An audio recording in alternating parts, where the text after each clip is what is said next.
জোর করে জমি হাতানোর অভিযোগ তো সন্দেশখালী থেকে সামনে উঠে এসেছিল, এবার কাকদ্বীপের থেকেও এই অভিযোগ সামনে আসছে, যেখানে জমি ছাড়ার জন্য হুমকি।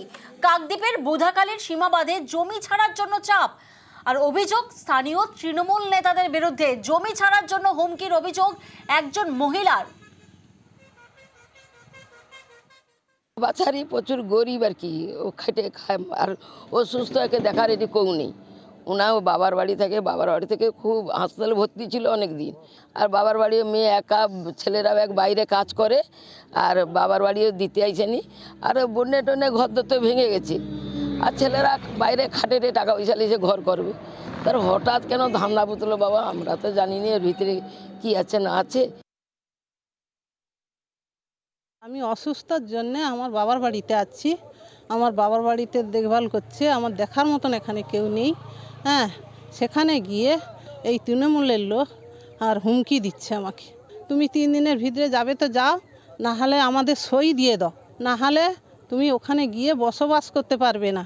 এখানে ভেরিকেড করা হয়েছে, পতাকা পোতা হয়েছে, তৃণমূলের পতাকা, তৃণমূলের লোক, পার্টির লোক। আমি থাকবো, আমার ছেলে মেয়ে কোথায় থাকবে? এইটুকুনি জায়গা তো আমার এইখানে, আর তো কোথাও নেই আমার। প্রতিনিধি বিশ্বজিৎ এই মুহূর্তে আমাদের সঙ্গে রয়েছেন। বিশ্বজিৎ, যে ছবি আমরা দেখছি, জমিতে একেবারে বাঁশ দিয়ে ব্যারিকেডের মতন করে দলীয় পতাকা পর্যন্ত লাগানো হয়ে গেছে, আমরা তো অভিযোগ শুনলাম, সেক্ষেত্রে স্থানীয় তৃণমূল নেতৃত্ব কি বলছেন?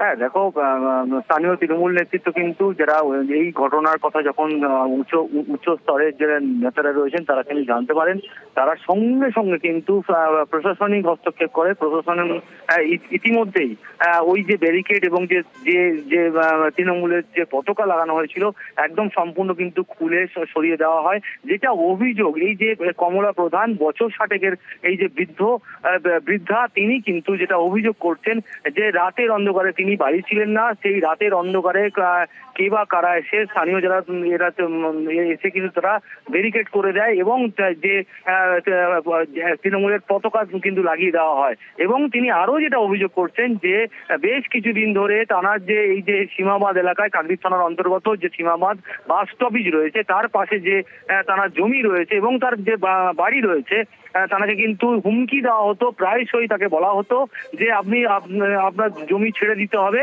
এবং তিনি কিন্তু এটা রাজি হননি। এবং তার পরিপ্রেক্ষিতে তিনি যেটা অভিযোগ করছেন যে সেই কারণবশত তার জমিকে কিন্তু ঘিরে নেওয়ার চেষ্টা হয়, এবং তিনি সেই কারণে কিন্তু কাকদ্বীপ থানায় লিখিত অভিযোগ দায়ের করে। এবং এই ঘটনা যখন সামনে এলো, কাকদ্বীপ ব্লকের উচ্চ নেতৃত্বদের সামনে যখন এই ঘটনা সামনে যখন এলো, সঙ্গে সঙ্গে কিন্তু প্রশাসনিকভাবে তড়িঘড়ি করে কিন্তু সেই জমির যে পতাকা এবং যে বাঁশ এবং সম্পূর্ণ কিন্তু সেই ব্যারিকেডটা কিন্তু খুলে ফেলা হলো এবং সরিয়ে দেওয়া হলো। প্রিয়াঙ্কা,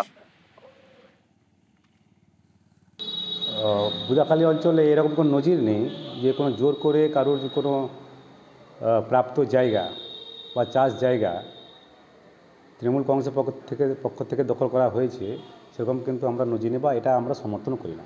কিন্তু দলীয়ভাবে সেখানে পতাকা লাগিয়ে অধিগ্রহণ করা, এটা আমাদের পার্টির কিন্তু কোনো নীতির মধ্যে পড়ে না।